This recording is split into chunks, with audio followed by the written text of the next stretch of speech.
अस्सलामुअलैकुम रहमतुल्लाहि व बरकातुहू। मोहतरम सामईन हाज़रीन, इफ्तार के वक्त है ना, इफ्तार के वक्त बहुत सारे लोग ये 5 गलती कर बैठते हैं। इफ्तार के वक्त बहुत सारे लोग ये 5 गलती कर बैठते हैं, जिनमें से कुछ गलती का ताल्लुक इंसान के जिस्म और सेहत से ताल्लुक़ रखती है और कुछ गलती जो है वो रोज़े से ताल्लुक़ रखती है।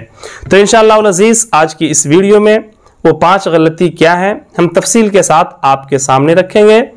लेकिन आपसे एक गुजारिश है कि अगर आपने अभी तक हमारे इस चैनल को सब्सक्राइब नहीं किया है तो चैनल को सब्सक्राइब कर लीजिएगा, वीडियो को आखिर तक ज़रूर देखिएगा। मोहतरम सामईन हाज़रीन, जो इफ्तार के वक्त हम 5 गलती करते हैं उनमें से सबसे पहली ये है कि इफ्तार का वक्त जो होता है बड़ा सब्र आज़मा वक्त होता है ना। इफ्तार का वक्त जो होता है वो बड़ा सब्र का वक्त होता है, क्योंकि उस वक्त दस्तरखान पर इफ्तार के लिए जहाँ बहुत सारे फल फ्रूट्स वगैरह सजे हुए होते हैं, वहीं पे बहुत सारे पकवान भी और बहुत सारे जो है वो तले हुए सामान भी मौजूद होते हैं। हम सिर्फ़ और सिर्फ सूरज के गुरूब होने का इंतज़ार करते हैं कि कब सूरज गुरूब हो, उधर आज़ान की आवाज़ आए और हम इफ्तार करें। लेकिन हम ये भूल जाते हैं कि इफ्तार का जो वक्त होता है वो दुआ की कबूलियत का वक्त हुआ करता है और उस वक्त रब अपने रोज़ेदार बंदे से बहुत ज़्यादा करीब होता है ना। हमें उस वक्त चाहिए ये कि हम अपने रब की बारगाह में दुआ करें। इफ्तार के वक्त हमें दुआ करनी चाहिए, लेकिन हम उस वक्त क्या है इधर उधर की लायानी बातों में मशगूल हो जाते हैं और हम उस वक्त दुआ नहीं करते हैं। इसलिए हमें चाहिए कि इफ्तार के वक्त जो है हम अपने रब से दुआ करें। और दूसरी गलती, इफ्तार के बाद ज़्यादा मीठा ना खाएं, है ना। इफ्तार करने के बाद आप ज़्यादा मीठा ना खाएं। क्यों ना खाएं? क्योंकि इफ्तार के बाद ज़्यादा मीठा खाने से जो है वो बदन में सुस्ती बढ़ जाती है। यानी आप जब ज़्यादा मीठा खाएंगे तो इफ्तार के बाद अगर ज़्यादा मीठा आपने खा लिया तो आपके बदन में सुस्ती बढ़ेगी और इस सुस्ती का नुकसान ये होगा कि आप नमाज इशा पढ़ने में भी दिक्कत होगी और तरावी की नमाज अदा करने में भी आपको परेशानी हो सकती है। इसलिए इफ्तार के बाद ज़्यादा मीठा ना खाएं, ज़्यादा मीठा खाने से बचें। तीसरी सबसे बड़ी गलती जिसका ताल्लुक सेहत से है कि इफ्तार में ज़्यादा तली हुई चीज़ें हम और आप हज़रात इस्तेमाल करते हैं। हमें यह चाहिए कि इफ्तार के वक्त हम ज़्यादा तली हुई चीज़ों का इस्तेमाल ना करें, जैसे समोसे पकोड़े वगैरह।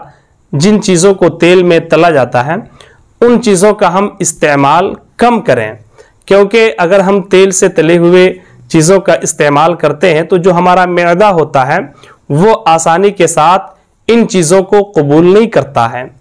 इसलिए हमें चाहिए ये कि हम इफ्तार के वक्त जो है तली हुई चीज़ों का कम इस्तेमाल करें, फल फ्रूट्स वगैरह का हम ज़्यादा इस्तेमाल करें। और चौथी गलती, ये एक ऐसी गलती है जिसे अक्सर लोग करते हैं कि दिन भर भूखे रहते हैं और भूखे रहने की वजह से जो ही इफ्तार का वक्त होता है बस थोड़ा बहुत हम कुछ खाते हैं और खाने के बाद 2-3 गिलास जो है हम बिल्कुल ठंडा फ्रीज से पानी निकाल करके 2-3 गिलास हम पानी पी जाते हैं। हालांकि इफ्तार के फौरन बाद अगर हम ज़्यादा ठंडा पानी पीते हैं तो ये जिस्म के लिए काफ़ी ख़तरनाक साबित हो सकता है ना। इसलिए हमें चाहिए कि जब हम इफ्तार करें थोड़ा बहुत कुछ खाएं और वक्फे के बाद थोड़ा थोड़ा करके हम पानी पिएं। ऐसा नहीं है कि एक साथ फ्रिज का पानी हमने 2-3 बोतल चढ़ा दिया, ऐसा हमें नहीं करना चाहिए, बल्कि हमारे लिए हमारे जिस्म के लिए जो फ़ायदा है हमें वो करना चाहिए। यानी हम नॉर्मल पानी पिएं और थोड़े थोड़े वक्फे के बाद हम पानी को पिएं। और 5वीं गलती यह है कि हमारे नौजवान हजरात इफ्तार के फ़ौरन बाद वो वर्जिश के लिए चले जाते हैं और जिम करने के लिए चले जाते हैं। वो कहते हैं कि सुबह से शाम तक हम तो भूखे थे इसलिए जिम को नहीं जा पाते हैं, हम इफ्तार करने के बाद जिम में जाते हैं। हम ऐसे नौजवानों से गुजारिश करेंगे कि आप इफ्तार के फ़ौरन बाद वर्जिश करने के लिए जिम को हरगिज़ ना जाएं, क्योंकि इफ्तार के बाद जो है वो खून पूरे जिस्म में बड़ी तेज़ी के साथ दौड़ती है, खून दौड़ता है, पूरे जिस्म में जो है वो खून की तेज़ी हुआ करती है। इसलिए हमें चाहिए कि ऐसे वक्त में हम कोई ज़्यादा भारी भरकम काम ना करें, बल्कि रमज़ान के महीने में जो सबसे अच्छा वर्जिश है हमारे लिए और जो सबसे बढ़िया हमारे जिस्म को फ़ायदा देगा वो ये है कि इफ्तार करने के बाद कुछ देर आप आराम कर लें। उसके बाद जब इशा की अजान हो जाए नमाज इशा पढ़ें, तरावी पढ़ें, 20 रकअत आप तरावी पढ़ेंगे तो इससे बड़ा वर्जिश आपका कुछ भी नहीं हो सकता है। इसलिए हमें चाहिए कि हमें इन 5 चीज़ों पे इफ्तार के वक्त जो है ज़्यादा ध्यान देना चाहिए। मोहतरम सामिन व हाज़रीन, हमें उम्मीद है कि आप हमारी इन बातों को समझ गए होंगे, इसलिए आप वीडियो को लाइक कीजिएगा, वीडियो को अपने दोस्तों अहबाब तक ज़रूर शेयर कीजिएगा। अस्सलामु अलैकुम रहमतुल्लाहि व बरकातहू।